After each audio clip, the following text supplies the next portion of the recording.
আসসালামাইকুম। বেলাবন নার্সারির পক্ষ থেকে আমি সাইফুল ইসলাম মাহফুজ। তো দেখতে পাচ্ছেন আমাদের গাছটাতে আসলে পর্যাপ্ত পরিমাণে ফল ছিল। তো ফল পাইকা বা মানুষ নিয়ে খাইতে খেতে আরেকটা ফল রয়েছে। তো অনেকেই বলে যে আমাদের দেশে কমলাতে কালার আসে না। তো আমি দেখাতে চাচ্ছি যে এটা আসলে সূর্যের আলোর কালার না, হ্যাঁ? একদম পরিপূর্ণ একটা কালার। দেখেন আমি সূর্যের আলো থেকে নিয়ে আসছি, হ্যাঁ? আ এরকম কমলা আসলে আমি গ্যারান্টি সহকারে এরকম চারা দিতে পারবো পর্যাপ্ত পরিমাণের, যে ফলে কালার আসবে।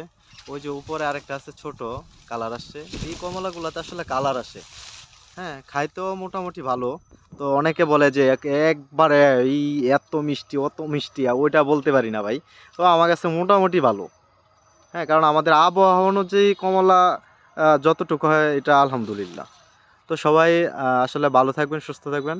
বেলাবন নার্সারির পক্ষ থেকে সবাইকে জানাই আবারও আন্তরিক ধন্যবাদ। তো আমার এক বড় ভাই গাছ নিতে আসছে। তো হুট করে ওনার সাথে কমলার কথা বলতে বলতে কমলার কথা মনে হইলো।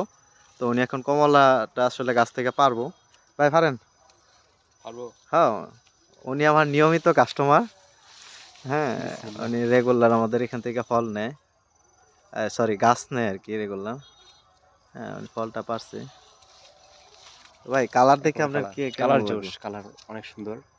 সূর্যের কালার নয়, এটা মনে কি অরিজিনাল কালারই বলা যায় কমলার। তো খাওয়ার পর দেখা যাবে যে আসলে ভাই এটা দেখতে ইয়ে কিরকম। করেন, বেরোয় এখান থেকে, বেরোয় পরে দেখি যে আসলে কিরকম টেস্ট।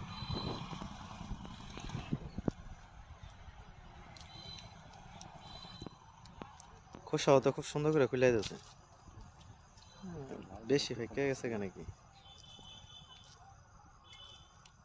বেশি বেশি ফেঁকে গেছে। বেশি হয়ে গেছে মনে হয়। বেশি সময় আছে, আর আগে ফারা দরকার আছে।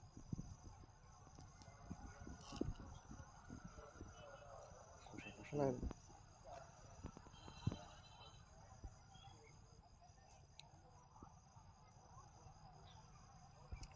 কি অবস্থা। বিসমিল্লাহ। মিষ্টি আছে কিন্তু হালকা একটু টকও আছে। আচ্ছা, মিষ্টি এমনিতে প্লাস হচ্ছে হালকা টক। হালকা যাক টক আছে। আলহামদুলিল্লাহ। তো সবাই ভালো থাকবেন, সুস্থ থাকবেন। যাদের এরকম চারা লাগবে অবশ্যই আমাদের সাথে যোগাযোগ করবেন। এটা ছোট বড় সব ধরনের চারা আছে। ধন্যবাদ। আসসালামু আলাইকুম।